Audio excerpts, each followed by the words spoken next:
கோவையில் பள்ளி மாணவிகளுக்கு பாலியல் தொல்லை அளித்ததாக கராத்தே மாஸ்டர் மீது போக்சோ வழக்கு பதிவு செய்யப்பட்ட நிலையில் மதுவில் தூக்க மாத்திரை கலந்து குடித்து கராத்தே மாஸ்டர் தற்கொலைக்கு முயன்ற சம்பவம் பரபரப்பை ஏற்படுத்தியுள்ளது. நடந்தது என்ன? கோவை மாவட்டம் சூலூர் பகுதியில் தனியார் கலாச்சார அகாடமி ஒன்று இயங்கி வருகிறது. இந்த அகாடமியில் கராத்தே, சிலம்பாட்டம், கபடி உள்ளிட்ட பயிற்சிகள் அளிக்கப்படுகின்றன. இங்கு அகாடமியில் கராத்தே பயிற்சியாளராக சூலூரைச் சேர்ந்த அருண்குமார் என்பவர் செயல்பட்டு வந்துள்ளார்.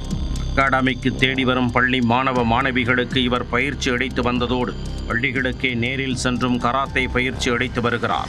இந்நிலையில் தனியார் பள்ளி ஒன்றுக்கு அருண்குமார் கராத்தே பயிற்சி அளிக்கச் சென்றபோது சில மாணவிகளுக்கு பாலியல் தொல்லை கொடுத்ததாக புகார் எழுந்தது. இதுகுறித்து மாணவிகள் பள்ளி தலைமை ஆசிரியரிடம் சென்று புகார் தெரிவித்துள்ளனர். உடனே தலைமை ஆசிரியர் குழந்தைகள் நல அமைப்புக்கு தகவல் அளித்ததைத் தொடர்ந்து குழந்தைகள் நல அலுவலர்கள் மாணவிகளிடம் விசாரணை நடத்தினர். விசாரணையின் அடிப்படையில் குழந்தைகள் நல அமைப்பினர் சூலூர் அனைத்து மகளிர் காவல் நிலையத்தில் புகார் அளித்தனர். புகாரின் பேரில் கராத்தே மாஸ்டர் அருண்குமார் மீது போக்சோ சட்டத்தின் கீழ் வழக்கு பதிவு செய்யப்பட்டது.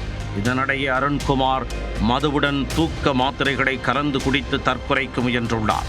இதனால் அவரது உடல்நிலை மோசமானதால் குடும்பத்தினர் அவரை மீட்டு மருத்துவமனையில் அனுமதித்துள்ளனர்.